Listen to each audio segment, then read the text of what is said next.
Hi C's, good morning, good afternoon, or good evening from wherever you are in the world. My name is Sarah Madoka Currie. Me and my blazer are here this morning to present a panel talk alongside my allies at K16.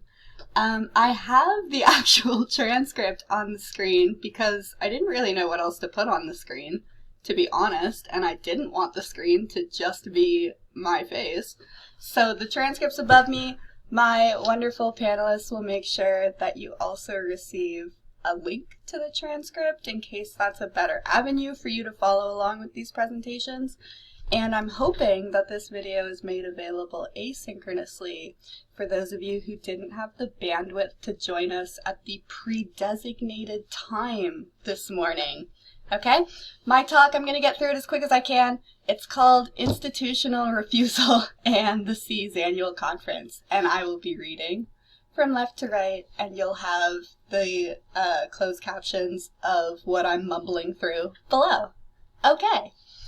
I think it makes audiences comfortable to think that panelists are speaking of institutions in the abstract, what's out there, banished from this space we share now. Institutions at home, left at home by expensive planes you took from campuses built on generational harm and systematic abuse. In here, anger and accountability are directed out there to the usual suspects. Neoliberal capitalist praxis, profiteering imperatives, racism, sexism, sanism, linguicism, deans, chairs, departmental villains, provosts and promises, made and broken to people whose lives have been coldly calculated as most expendable in the project of substantiating academia. Harm is repackaged as a lived experience resource to mine and to spend, as a specter of theoretically interesting unfamiliarity or an echo of what you overcame.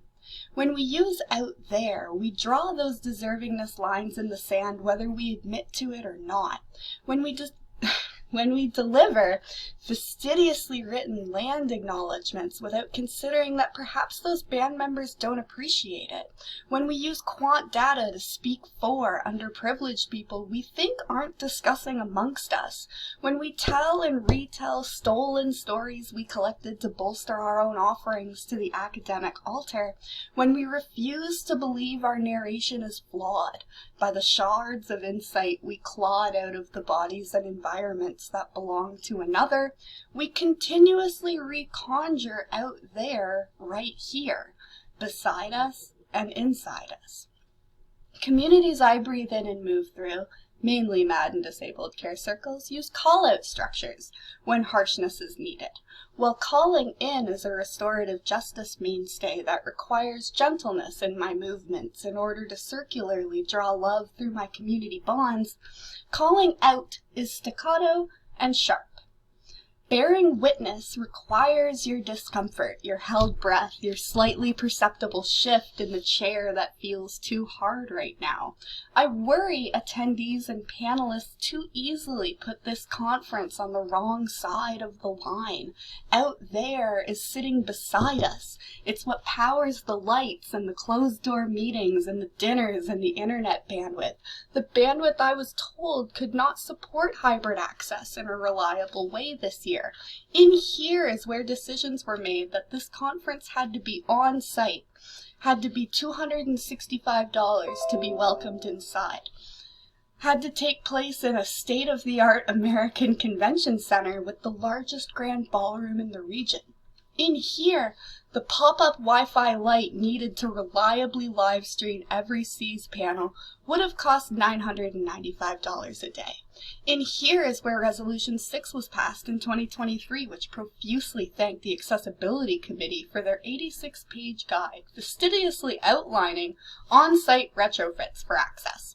Yet here you sit in 2024 with no mandatory safety models for disabled allies, no hybrid mandate for disabled participation and inclusion, no live stream guarantees for speakers or attendees, no conference equivalent in a fully accessible asynchronous adaptable mode, no renewed commitment to expanding the definition of conference accessibility after the deaths of 1.2 million Americans. In here, accessibility has been adapted to equivocate to the physical ability to lodge and sit and manifest alongside you, the convention's most able and most deserving guests. So it must come as little surprise to you that I am not among you today, a schizophrenic theorist whose mortality was considered ultimately less important than the eschewing of the semi-synchronous hybrid model toward the in-group's favorite format, embodied and eugenic.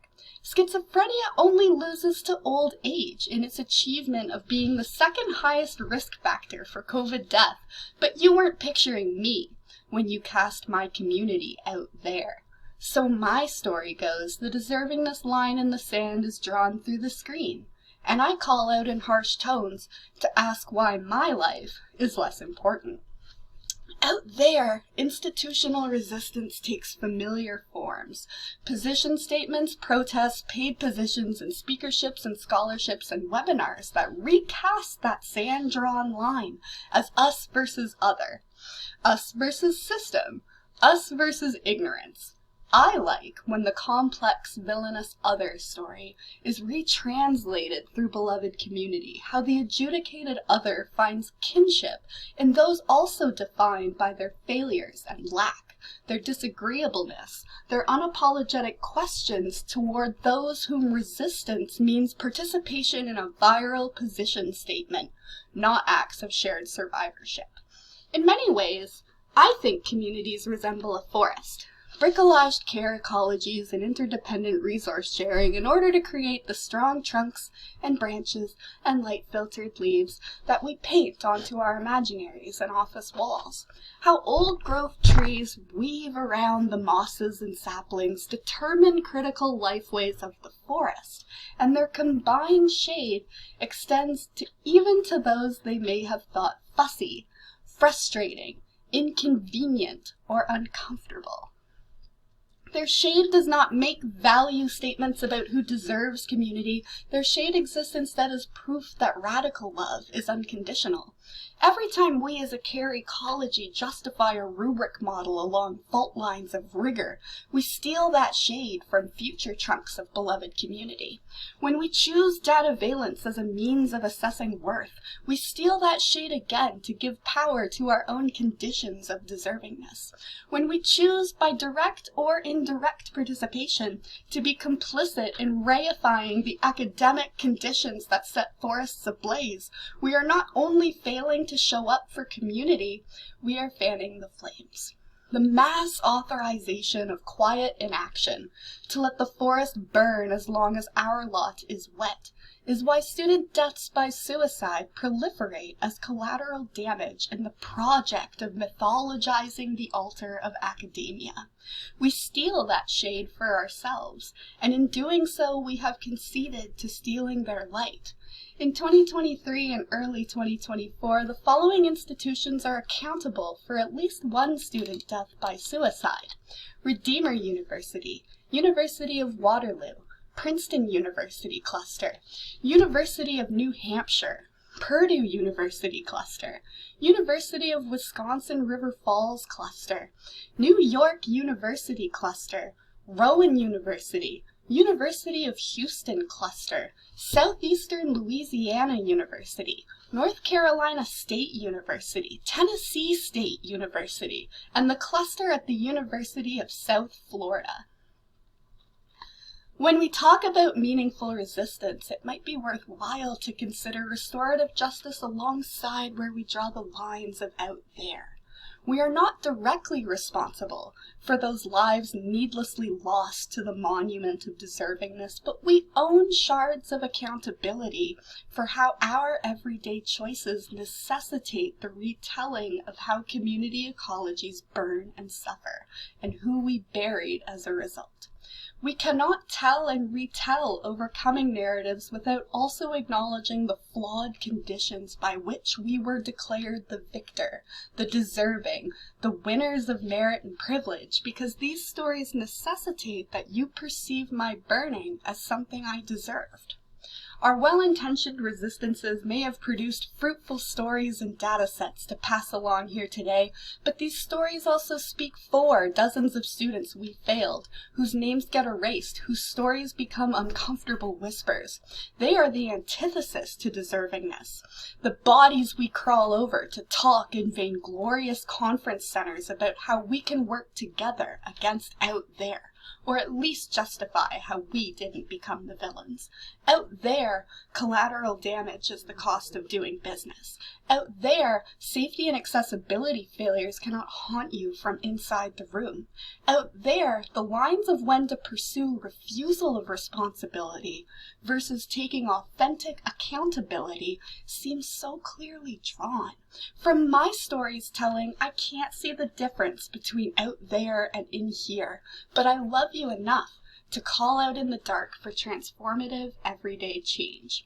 Not a revolution, just you and me waking up and promising to hold each and every other in light and hope.